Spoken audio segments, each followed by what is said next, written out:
வணக்கம். இந்திய நேரப்படி இரவு 8:30 மணி செய்திகள். முதலில் தலைப்புச் செய்திகளை காணலாம். மேக் இன் இந்தியா திட்டத்தால் ஏற்றுமதி அதிகரித்துள்ளது. பிரதமர் நரேந்திர மோடி பெருமிதம். பாரிஸில் நடைபெற்ற பாரா ஒலிம்பிக் போட்டிகளில் பதக்கங்களை வென்ற வீரர் வீராங்கனைகளுக்கு ரூபாய் 5 கோடிக்கான காசோலைகளை முதலமைச்சர் மு.க. ஸ்டாலின் வழங்கினார். தமிழக அரசின் வாதத்தை ஏற்று யூடியூபர் சவுக்கு சங்கர் மீதான குண்டர் சட்டத்தை ரத்து செய்தது உச்சநீதிமன்றம். பள்ளி வளாகங்கள் அருகே புகையிலை பொருட்கள் விற்பனை செய்வதை தடை செய்ய நடவடிக்கை எடுக்க வேண்டும். சென்னை உயர்நீதிமன்ற மதுரை கிளை அமர்வு உத்தரவு. சென்னை நுங்கம்பாக்கம் சாலைக்கு எஸ்.பி. பாலசுப்ரமணியத்தின் பெயர் சூட்டப்படும். முதலமைச்சர் மு.க. ஸ்டாலின் அறிவிப்பு. இனி விரிவான செய்திகளை காணலாம். மேக் இன் இந்தியா திட்டத்தால் ஏற்றுமதி அதிகரித்துள்ளதாக பிரதமர் நரேந்திர மோடி பெருமிதம் தெரிவித்துள்ளார். மேக் இன் இந்தியா திட்டம் 2014ஆம் ஆண்டு செப்டம்பர் 25ஆம் தேதி தொடங்கப்பட்டது. 10வது ஆண்டு நிறைவையொட்டி பல்வேறு துறைகளில் ஏற்றுமதி அதிகரிப்பதற்கும் திறன்களை உருவாக்குவதற்கும் பொருளாதாரத்தை வலுப்படுத்துவதற்கும் இது வழிவகுத்துள்ளது என்று பிரதமர் நரேந்திர மோடி தெரிவித்துள்ளார். இது தொடர்பாக அவர் தனது எக்ஸ் தள பதிவில் பதிவு ஒன்றை பதிவிட்டுள்ளார். அதில் மேக் இன் இந்தியா இன்று 10 ஆண்டின் நிறைவை கொண்டாடுகிறோம் என்றும் இதனை வெற்றியடை செய்வதற்கு அயராது உழைக்கும் அனைவரையும் பாராட்டுகிறேன் என்றும் இந்த திட்டம் நாட்டின் உற்பத்தி மற்றும் கண்டுபிடிப்புகளின் அதிகார மையமாக மாற்ற 140 கோடி இந்தியர்களின் உறுதியை விளக்குகிறது என்றும் பல்வேறு துறைகளில் ஏற்றுமதி உயர்ந்துள்ளது, திறன்கள் கட்டமைக்கப்பட்டுள்ளன, இதனால் பொருளாதாரம் பலப்படுத்தப்பட்டுள்ளது என்று பிரதமர் நரேந்திர மோடி தெரிவித்துள்ளார். பாரிஸில் நடைபெற்ற பாரா ஒலிம்பிக் போட்டிகளில் பதக்கங்களை வென்ற தமிழ்நாட்டை சேர்ந்த விளையாட்டு வீரர் மற்றும் வீராங்கனைகளுக்கு உயரிய ஊக்கத்தொகையாக ரூபாய் 5 கோடிக்கான காசோலைகளை முதலமைச்சர் மு.க. ஸ்டாலின் வழங்கினார். முதல்வர் மு.க. ஸ்டாலின் இன்று தலைமை செயலகத்தில் இளைஞர் நலன் மற்றும் விளையாட்டு மேம்பாட்டுத்துறை சார்பில் 2024 பிரான்ஸ் நாட்டின் பாரிஸில் நடைபெற்ற பாரா ஒலிம்பிக் போட்டிகளில் வெள்ளி மற்றும் வெண்கல பதக்கங்களை வென்ற விளையாட்டு வீராங்கனைகள் துளசிமதி, நித்யஸ்ரீ, மனிஷா மற்றும் விளையாட்டு வீரர் மாரியப்பன் ஆகியோருக்கு உயரிய ஊக்கத்தொகையாக மொத்தம் 5 கோடி ரூபாய்க்கான காசோலைகளை வழங்கி வாழ்த்தினார். தமிழக அரசின் வாதத்தை ஏற்று யூடியூபர் சவுக்கு சங்கர் மீதான குண்டர் சட்டத்தை உச்சநீதிமன்றம் ரத்து செய்தது. பெண் காவலர் பற்றி அவதூறாக பேசியதாக யூடியூபர் சவுக்கு சங்கர் கைது செய்யப்பட்டு சிறையில் அடைக்கப்பட்டார். அதன் பின்னர் அவர் கஞ்சா வைத்திருந்ததாக குண்டர் சட்டத்தில் கைது செய்யப்பட்டார். இந்த உத்தரவை ரத்து செய்ய கோரி அவரது தாயார் கமலா உச்சநீதிமன்றத்தில் ஆட்கொணர்வு மனு தாக்கல் செய்தார். இந்த மனு மீதான விசாரணை நடைபெற்று வந்தது. இந்நிலையில் ஆட்கொணர்வு மனு இன்று உச்சநீதிமன்றத்தில் விசாரணைக்கு வந்தது. அப்போது தமிழக அரசு சார்பில் ஆஜரான வழக்கறிஞர் சவுக்கு சங்கர் மீதான குண்டர் சட்டத்தை ரத்து செய்து அதனை திரும்ப பெற்றுள்ளதாக தெரிவித்தார். இதனையடுத்து தமிழக அரசின் வாதத்தை ஏற்று சவுக்கு சங்கரின் தாயார் தாக்கல் செய்த ஆட்கொணர்வு மனுவை உச்சநீதிமன்றம் முடித்து வைத்தது. பள்ளி வளாகங்கள் அருகே புகையிலை பொருட்கள் விற்பனை செய்வதை தடை செய்ய நடவடிக்கை எடுக்க வேண்டும் என சென்னை உயர்நீதிமன்ற மதுரை கிளை அமர்வு உத்தரவிட்டுள்ளது. பள்ளி மாணவர்கள், இளைஞர்களின் எதிர்காலத்தை சீரழிக்கும் குட்கா, கூலி போன்ற பொருட்களை தடை செய்ய கோரி வழக்கு தொடரப்பட்டுள்ளது. வழக்கில் முதல் கட்டமாக பள்ளி வளாகங்கள் அருகே புகையிலை பொருள் விற்பதை நாடு முழுவதும் தடை செய்ய வேண்டும் என்று உயர்நீதிமன்ற மதுரை கிளை குறிப்பிட்டுள்ளது.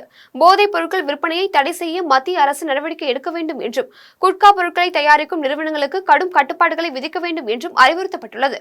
மேலும் புகையிலை பொருட்கள் விற்பனை தொடர்பான மத்திய அரசின் சட்டத்தில் திருத்தங்கள் செய்வது தொடர்பாக பதில் மனு தாக்கல் செய்யவும் மத்திய அரசிற்கு சென்னை உயர்நீதிமன்ற மதுரை கிளை உத்தரவிட்டுள்ளது.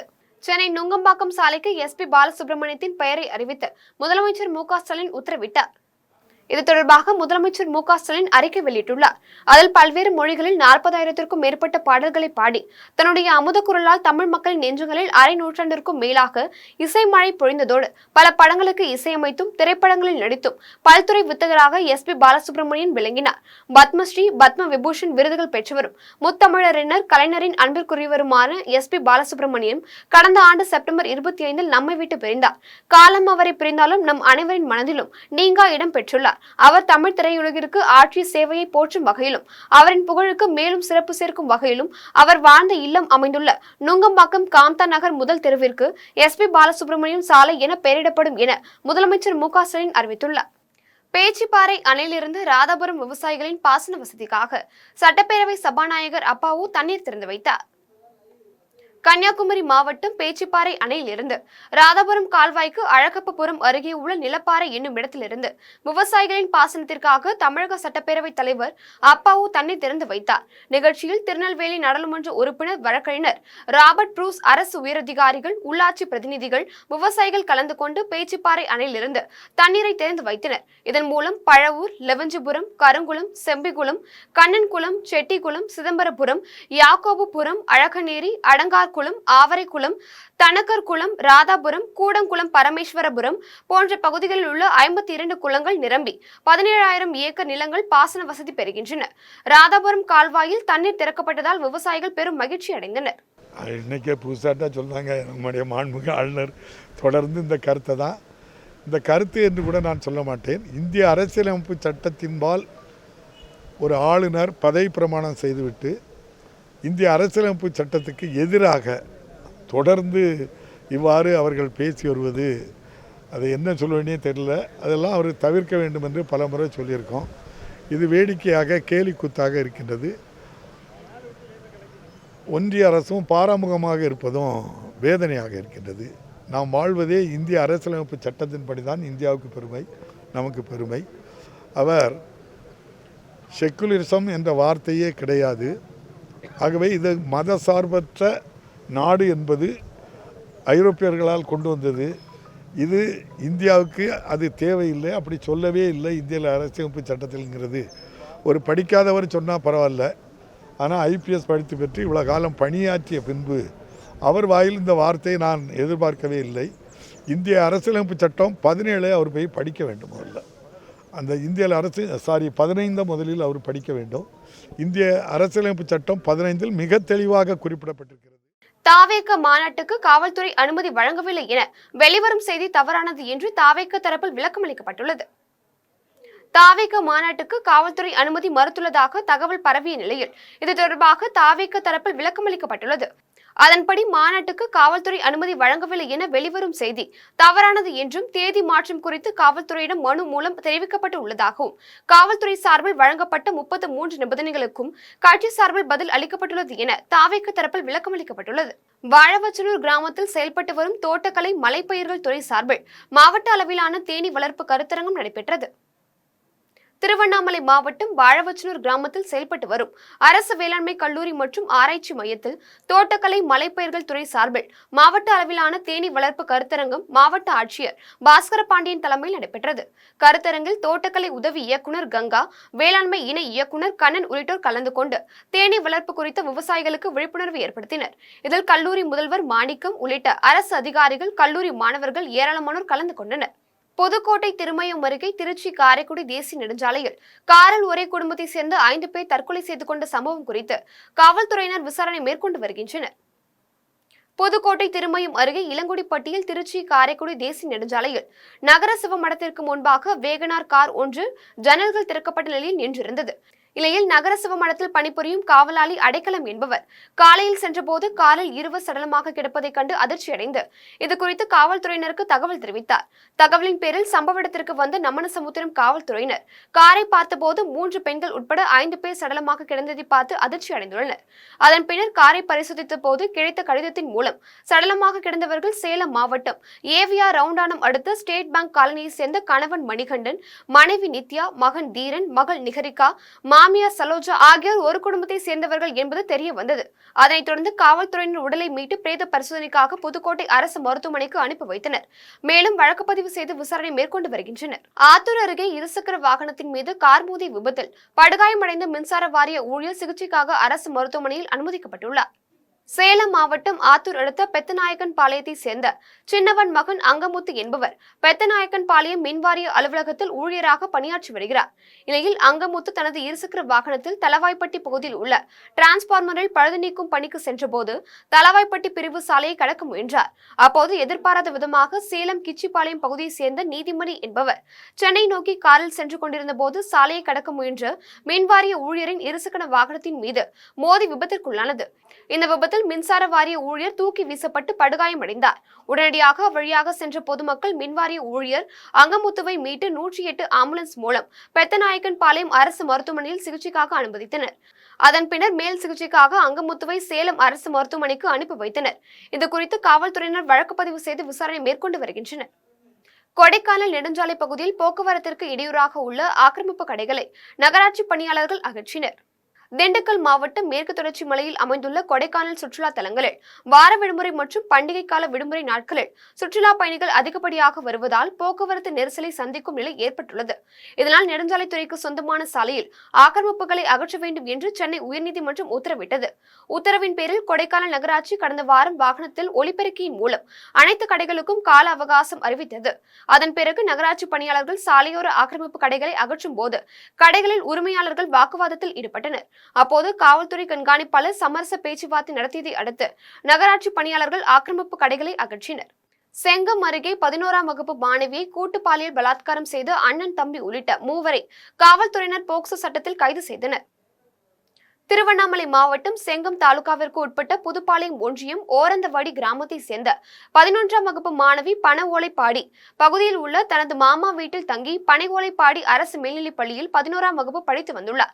கடந்த 2 மாதங்களுக்கு முன்பு மாணவி விடுமுறையில் தனது மாமா வீட்டில் உள்ள ஆடுகளை மேய்க்க ஏரிக்கரை பகுதிக்கு சென்றிருந்த போது அங்கிருந்து அதே பகுதியை சேர்ந்த தனஞ்சயன் என்பவரின் மகன்கள் ராமஜெயம், அவரது தம்பி பவுன்குமார் ஆகிய இருவரும் மாணவியை ஏரிக்கரைக்குள் அழைத்து சென்று பாலியல் பலாத்காரம் செய்ததாக கூறப்படும் நிலையில் அதனை நேரில் பார்த்த செல்வராஜ் என்பவரும் மாணவியை மிரட்டி பாலியல் தொந்தரவில் ஈடுபட்டதாக மாணவி தனது பாட்டி மற்றும் அத்தையிடம் கூறியுள்ளார்.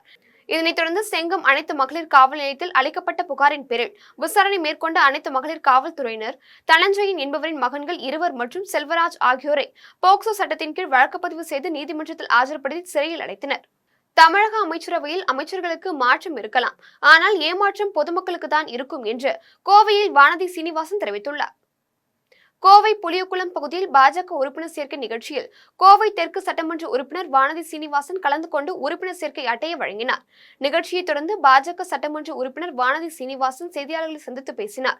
அப்போது பிரதமர் நரேந்திர மோடி மக்களை பாஜகவில் இணையுமாறு வலியுறுத்தியிருந்தார். அதன் அடிப்படையில் 4 கோடி உறுப்பினர்கள் கட்சியில் சேர்ந்துள்ளனர் என்றும் தொகுதியில் ஒவ்வொரு நிர்வாகிகளுக்கும் பூத் ஒதுக்கப்பட்டு அதில் உறுப்பினர் சேர்க்கை பணி நடைபெற்று வருகிறது என்றும் வீடு வீடாக சென்று உறுப்பினர்கள் சேர்த்து வருவதாகவும் கட்சியில் அதிக அளவில் பெண்கள் சேர்ந்திருப்பது மிகவும் உற்சாகத்தை அளிப்பதாகவும் தெரிவித்துள்ளார்.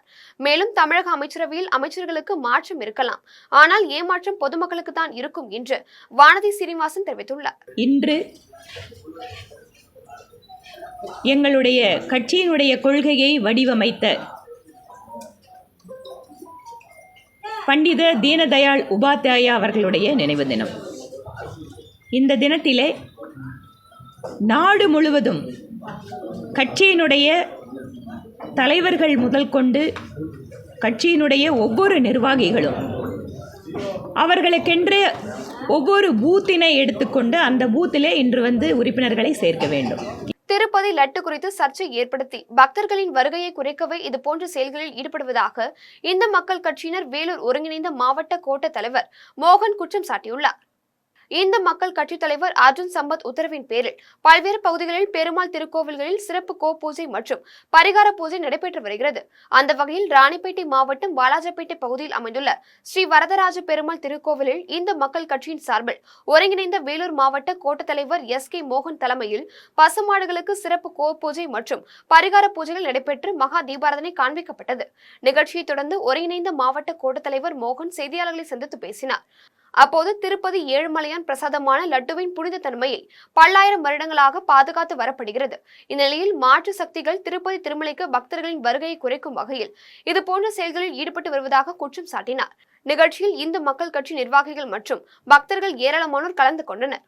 இந்து மக்கள் கட்சி நிறுவன தலைவர் தமிழ் திரு அர்ஜுன் சம்பத் அவர்களுடைய உத்தரவின்படி இந்த ஆண்டு புரட்டாசி மாதம் பெருமாளுக்கு உகந்த இந்த மாதமானது, இந்த மாதம் திருப்பதி ஏழுமலையானுடைய லட்டில் மாட்டுக்கொழுப்பு கலந்திருப்பதாக பெரும் சர்ச்சையை ஏற்படுத்தி பல கோடிக்கணக்கான இந்துக்களுடைய மனதை புண்படுத்தும் வகையில் மாற்று சக்திகள் இது போன்ற செயல்களில் ஈடுபட்டு வருகிறார்கள். இதன் காரணமாக என்ன கலந்தாலும் இறைவனுடைய பிரசாதம் விஷமே கலந்திருந்தாலும் கூட நமக்கு ஒன்றும் ஆகாது. ஏனென்று சொன்னால் தொன்று தொற்று காலம் தொட்டு திருப்பதி ஏழுமலையானுடைய பிரசாதம் புனிதமாக கருதி இன்று நாள் வரையில் கோடான கோடி மக்கள் வழிபாடு செய்து கொண்டு வந்திருக்கும் மக்கள் ஆலயத்திற்கு வருகை தருவதை குறைப்பதற்காக மாற்று சக்திகள் இது போன்ற சர்ச்சைகள் எழுப்புகிறார்கள். ஆட்சியிலும் பங்கு அதிகாரத்திலும் பங்கு என்ற தனது கருத்து பல்வேறு விவாதங்களை ஏற்படுத்தியுள்ள நிலையில் திமுக விசிக்கு இடையில் எந்த சிக்கலும் எழாது என்று கோவையில் விடுதலை சிறுத்தைகள் கட்சியின் தலைவர் தொல் திருமாவளவன் தெரிவித்துள்ளார். கோவை விமான நிலையத்தில் விடுதலை சிறுத்தைகள் கட்சித் தலைவர் தொல் திருமாவளவன் செய்தியாளர்களை சந்தித்து பேசினார். அப்போது திமுக விசிக இடையே எந்த சலசலப்பும் இல்லை, எந்த விரிசலும் இல்லை என்றும் அப்படி விரிசல் உருவாவதற்கு வாய்ப்பும் இல்லை என்றும் தெரிவித்தார். மேலும் என்னுடைய ஊடக பக்கத்தில் பதிவான ஒரு சிறிய வீடியோவில் ஆட்சியிலும் பங்கு அதிகாரத்திலும் பங்கு என்ற கருத்தை விவாதத்திற்கு பலரும் எடுத்துக்கொண்டார்கள் எனவும் அந்த விவாதம் மேலும் விவாதங்களுக்கு இடம் அளித்து விட்டது என்றும் தெரிவித்த அவர் திமுக விசிக இடையில் எந்த சிக்கலும் எழாது என்று தொல் திருமாவளவன் தெரிவித்துள்ளார். உங்களுடைய கருத்து வரைக்கும் தெரிவிக்காம அமைதியா இருக்கீங்க. அவருடைய கருத்தை நீங்க எப்படி பாக்குறீங்க? ஒருத்தருடைய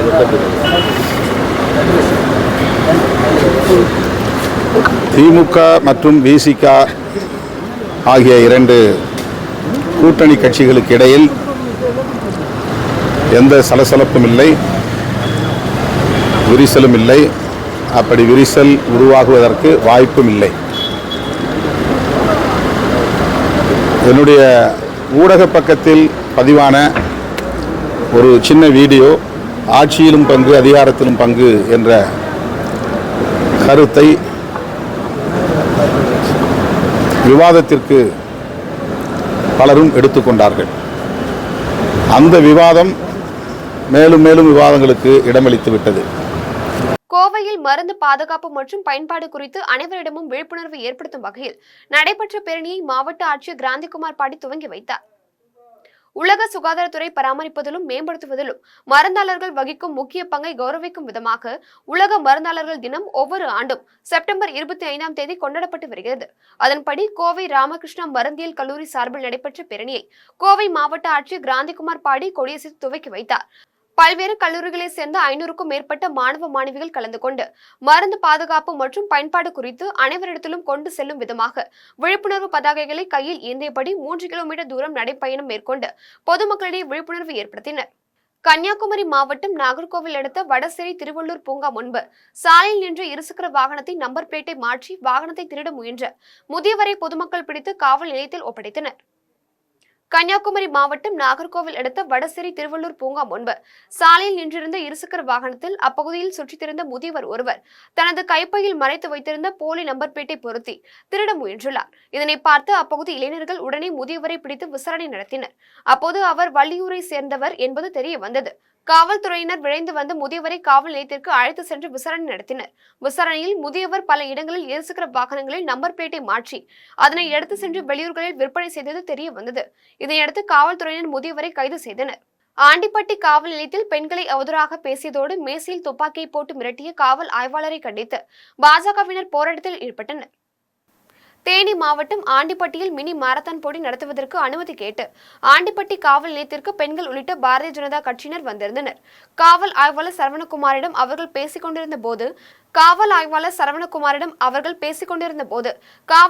சரவணகுமார் பெண்கள் குறித்து அவதூறாக பேசியதுடன் துப்பாக்கியை எடுத்து மேசையில் போட்டு மிரட்டும் தோணியில் பேசியதாக பெண்கள் குற்றம் சாட்டினர். இதனை கண்டித்து காவல் நிலைய வளாகத்திலேயே பாஜகவினர் அமர்ந்து போராட்டத்தில் ஈடுபட்டனர். அப்போது காவல் ஆய்வாளர் சரவணகுமார் மன்னிப்பு கேட்க வேண்டும் என வலியுறுத்தினர். இதனையடுத்து காவல் நிலையத்திற்கு வந்த ஆண்டிப்பட்டி காவல்துறை கண்காணிப்பாளர் சண்முக சுந்தரம் பேச்சுவார்த்தை நடத்தியதை அடுத்து போராட்டத்தை கைவிட்டு பாஜகவினர் கலைந்து சென்றனர். குடியாத்தம் பகுதிகளில் விக் வைத்து வீடுகளில் திருடிய கொள்ளையனை காவல்துறையினர் கடந்த வாரம் கைது செய்யப்பட்ட நிலையில் அவனது கூட்டாளியான டான்ஸ் மாஸ்டரை இன்று கைது செய்தனர். வேலூர் மாவட்டம் குடியாத்தம் அடுத்த சென்றாயனப்பள்ளி, வளத்தூர், பசும்பத்தூர் உள்ளிட்ட பகுதிகளில் வீட்டை உடைத்து விக் அணிந்து கொண்டு கொள்ளை சம்பவத்தில் ஈடுபட்ட காடைமோகன் என்பவரை சில நாட்களுக்கு முன்பு காவல்துறையினர் கைது செய்தனர். அவனிடமிருந்து தங்கம் உள்ளிட்ட வெள்ளி பொருட்களை பறிமுதல் செய்த நிலையில் அவனது கூட்டாளியான டான்ஸ் மாஸ்டர் சிவா என்பவனை காவல்துறையினர் தேடி வந்த நிலையில் குடியாத்தம் அடுத்த சித்தூர் கேட் பகுதியில் வாகன சோதனையில் ஈடுபட்டனர். அப்போது காவல்துறையினரை கண்டதும் ஓட்டம் பிடித்த நபரை காவல்துறையினர் பிடித்து விசாரணை நடத்தினர். விசாரணையில் காடைமோகனின் கூட்டாளி சிவா என்பது தெரிய வந்தது. இதனையடுத்து அவனை கைது செய்த காவல்துறையினர் அவரிடமிருந்த 770 கிராம் வெள்ளி மற்றும் 11 கிராம் தங்க நகையை பறிமுதல் செய்தனர்.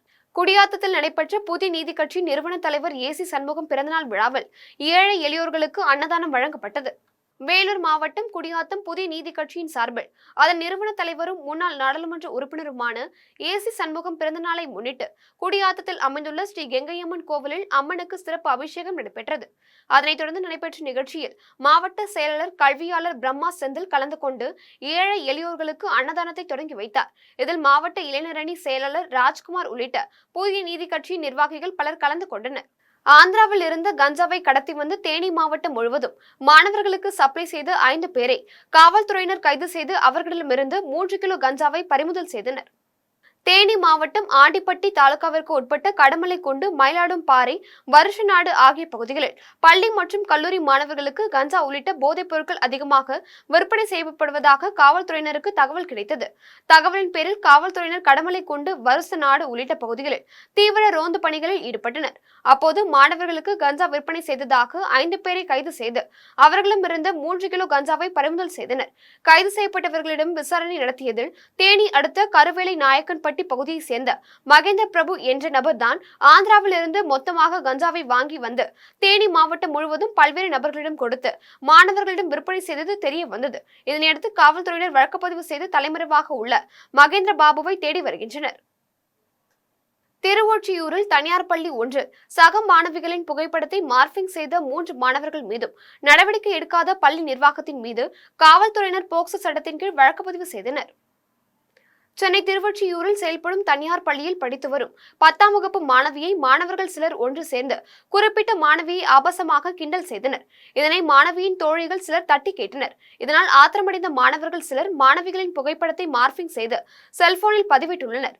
இதனால் பாதிக்கப்பட்ட மாணவி தனது தந்தையிடம் தெரிவித்ததின் பேரில் பள்ளி நிர்வாகத்திடமும் முறையிட்ட போது முறையான பதில் அளிக்கவில்லை என கூறப்படுகிறது. இதனையடுத்து மாணவி தனது தந்தையுடன் திருவொற்றியூர் அனைத்து மகளிர் காவல் நிலையத்தில் புகார் அளித்தார்.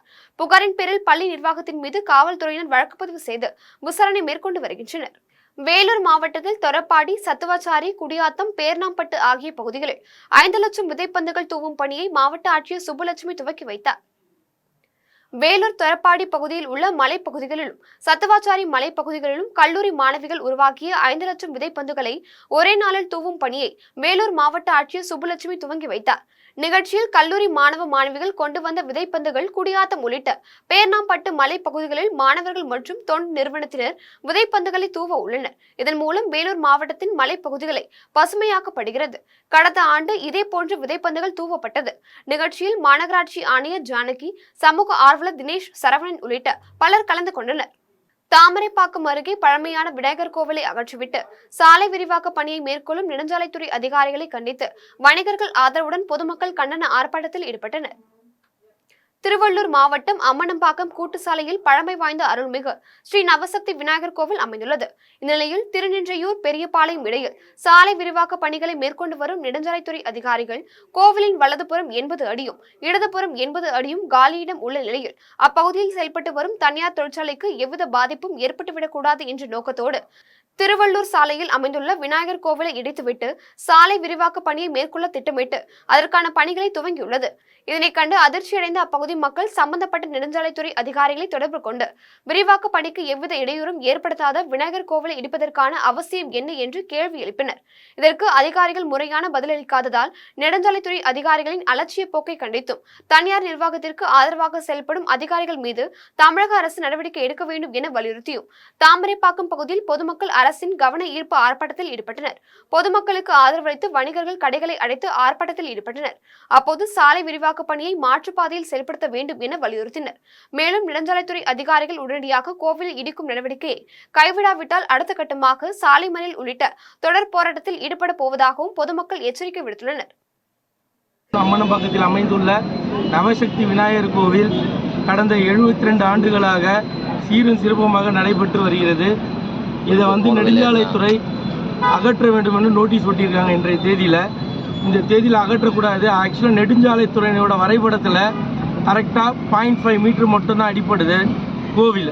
நாங்கள் அதுக்கு பதிலாக இந்த பக்கம் 60 அடி இருக்குது, இந்த பக்கம் இடது பக்கம் 60 அடி இருக்குது. இந்த 60 நாங்கள் 2 அடி சேர்த்து கூட அந்த பக்கம் தரோம்.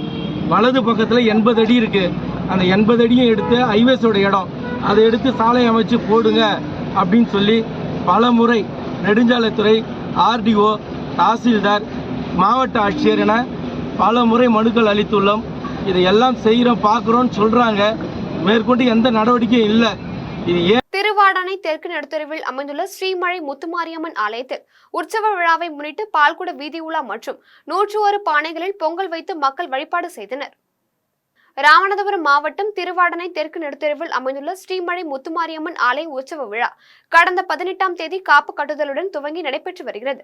ஒவ்வொரு நாளும் அம்மனுக்கு சிறப்பு அபிஷேக ஆராதனைகள் நடைபெற்று வந்த நிலையில் இன்று நடைபெற்ற உற்சவ விழாவில் மண்டகப்பாடி மண்டபத்தில் இருந்து விரதமிருந்த பக்தர்கள் பால்குடத்தை தலையில் சுமந்தபடி வீதி உலா வந்தனர். அதன் பின்னர் அம்மனுக்கு பக்தர்கள் கொண்டு வந்த பால் அபிஷேகம் செய்யப்பட்டது.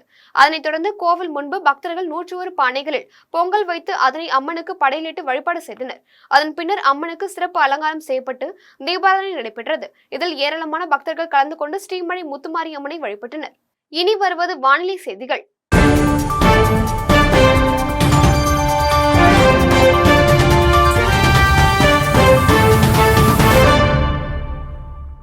தமிழகத்தில் 7 மாவட்டங்களில் மழைக்கு வாய்ப்புள்ளது என வானிலை ஆய்வு மையம் தெரிவித்துள்ளது.